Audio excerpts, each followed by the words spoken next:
Good morning students. बेटा हम लोग ये पाठ 2 पढ़ रहे थे ना, पाठ 2 दयालु बालक, ठीक है ना। इसमें हमने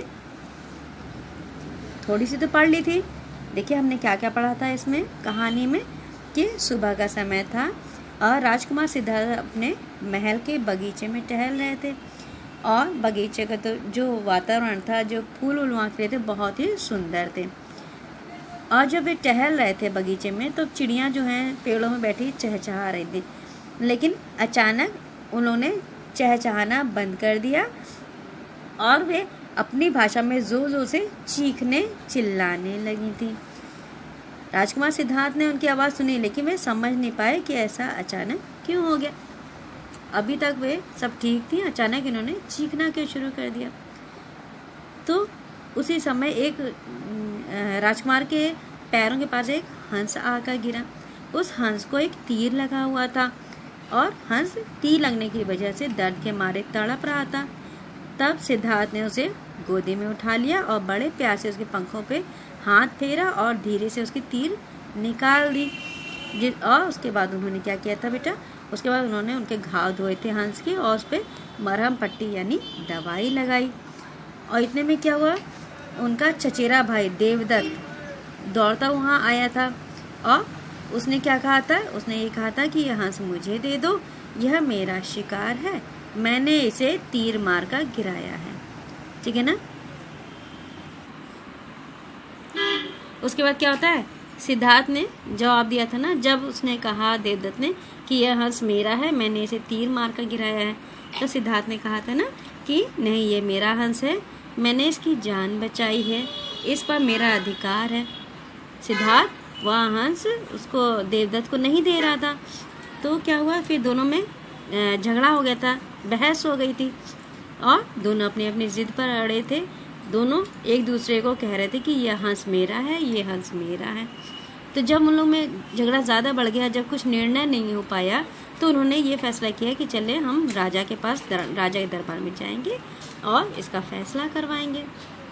उसके बाद वो दोनों हंस को लेके राजा के पास जाते हैं ना, मैंने कल बताया ये देखिए ये जो चित्र है ना, ये राजकुमार सिद्धार्थ है, हंस को लिए हुए हैं, ये देवदत्त है और ये राजा हैं।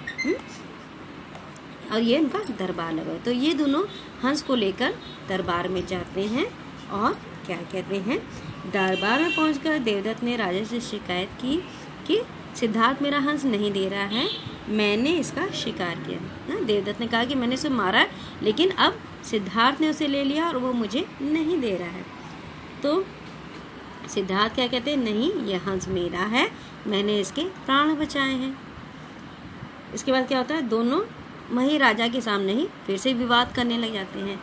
तो राजा जो होते हैं वो इन दोनों को शांत कराते हैं और कहते हैं कि इसका फैसला, इसका निर्णय मैं लूँगा कि हंस किसका है। तो यहाँ तक की कहानी तो हमने पढ़ ली थी पाठ में। अब आज हम पढ़ेंगे ये वाला पोर्शन, ठीक है। क्या था, राजा ने थोड़ी देर सोच विचार किया। सोच विचार करना यानी सोचना, ठीक है। जैसे कोई बात होती है तो हम लोग सोचते हैं ना, तुरंत तो जवाब नहीं देते। कोई बात अगर कुछ कहता है तो हम पहले सोचते हैं तब हम उसका जवाब देते हैं। तो यही चीज़ राजा ने की। वह थोड़ी देर सोचे और फिर बोले हंस को मुझे दे दो।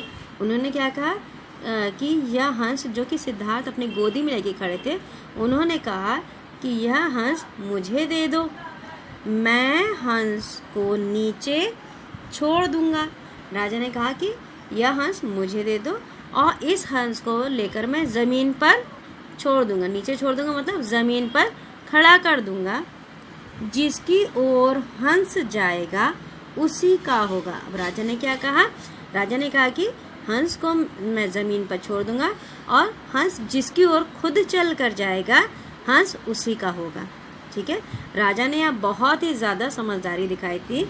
उन्होंने उस पक्षी के ऊपर ही यह बात छोड़ दी कि वह खुद फैसला करे कि उसका रक्षक कौन है और कौन उसका भक्षक है। भक्षक यानी मारने वाला और रक्षक यानी बचाने वाला। ये चीज़ उन्होंने उस पक्षी के ऊपर ही डाल दी।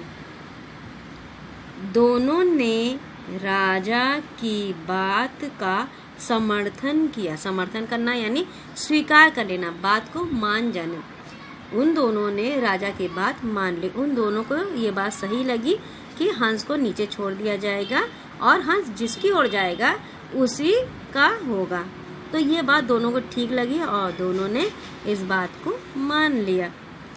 राजा ने सिद्धार्थ से हंस लेकर दोनों के बीच छोड़ दिया। तब राजा ने क्या किया, राजा उठे और उन्होंने सिद्धार्थ की गोद में से हाथ में से हंस को ले लिया और उसे जमीन पर खड़ा कर दिया। हंस धीरे धीरे चलकर सिद्धार्थ के पास पहुंच गया। अब हंस ने क्या किया, जब राजा ने हंस को सिद्धार्थ और देवदत्त के बीच में खड़ा कर दिया था, तब हंस क्या किया, हंस 2 मिनट रुका और फिर वो धीरे धीरे चलकर सिद्धार्थ के पास पहुंच गया। ठीक है, यानी हंस एक पक्षी था लेकिन उसको इतनी समझ थी कि कौन मुझे मार रहा है और कौन मुझे बचा रहा है। इस बात का हंस ने खुद ही फैसला कर दिया था। इसे देखकर राजा बोले। तब जब राजा ने देखा कि हंस धीरे धीरे चल के सिद्धार्थ के पास पहुंच गया है, तब राजा ने कहा, देवदत्त, तुमने तो इस हंस को तीर मारा था। राजा ने क्या कहा, राजा ने देवदत्त से कहा कि देवदत्त, तुमने तो इस हंस को नुकसान पहुंचा था, तुमने इसको तीर मारा था, तीर मारकर गिराया था, उसे घायल किया था। परंतु सिद्धार्थ ने इसे जीवन दान दिया है। जीवन दान देना यानी उसकी जान को बचाना, फिर से जान को बचाना। एक बार जीवन दान तो ईश्वर देते हैं और उसके बाद अगर कोई दूसरा जीवन फिर से बचा लेता है तो उसे जीवन दान। इस बार सिद्धार्थ ने उस हंस को जीवन दान दिया था, यानी उसकी जान बचाई थी। इसलिए यह सिद्धार्थ के पास पहुंचा है। राजा ने कहा कि सिद्धार्थ ने हंस को जीवन दान दिया है, यानी कि सिद्धार्थ ने हंस का जीवन बचाया है, इसलिए यह सिद्धार्थ के पास खुद ही चलकर पहुंच गया है। मारने वाले से बचाने वाले का अधिकार अधिक होता है। यानी जब आदमी किसी को मारता है और दूसरा आदमी जो उसको बचाता है, तो बचाने वाला अधिक महान होता है, उसका अधिकार ज़्यादा होता है। यानी अगर हम दोनों को कंपेयर करें, दोनों की तुलना करें, तो एक आदमी जो जान ले रहा है और दूसरा आदमी जो जान बचा रहा है, इन दोनों की तुलना करें तो हमें जो जान बचाने वाला आदमी होता है वो ज़्यादा महान होता है। अतः यह हंस सिद्धार्थ का हुआ। यानी राजा ने फिर अंतिम निर्णय ले लिया कि यह हंस सिद्धार्थ को मिलेगा, यानी सिद्धार्थ ने इसकी जान बचाई है, इसलिए यह हंस सिद्धार्थ को मिलेगा। ठीक है, ये कहानी हमारी आज ये पार्ट हमने रीडिंग लगा ली। ठीक है, अब मैं फिर से बता दूं कि क्या हुआ था ना, जब दोनों में झगड़ा हो गया था तो वे दोनों राजा के पास गए थे। राजा ने कहा कि हंस मुझे दे दो और मैं इसको नीचे रख दूंगा। यह हंस जिसकी ओर खुद ही चल कर जाएगा वही इसका स्वामी होगा या उसका अधिकार हंस पे होगा। तब राजा की बात तो दोनों ने मान लिया, क्योंकि वे इसीलिए आए ही थे कि राजा से निर्णय करवा सके। इसके बाद क्या हुआ, जब राजा ने हंस को बीच में छोड़ दिया था तो हंस धीरे धीरे चलकर सिद्धार्थ के पास पहुंच गया, क्योंकि हंस जानता था कि सिद्धार्थ ने उसकी जान बचाई है।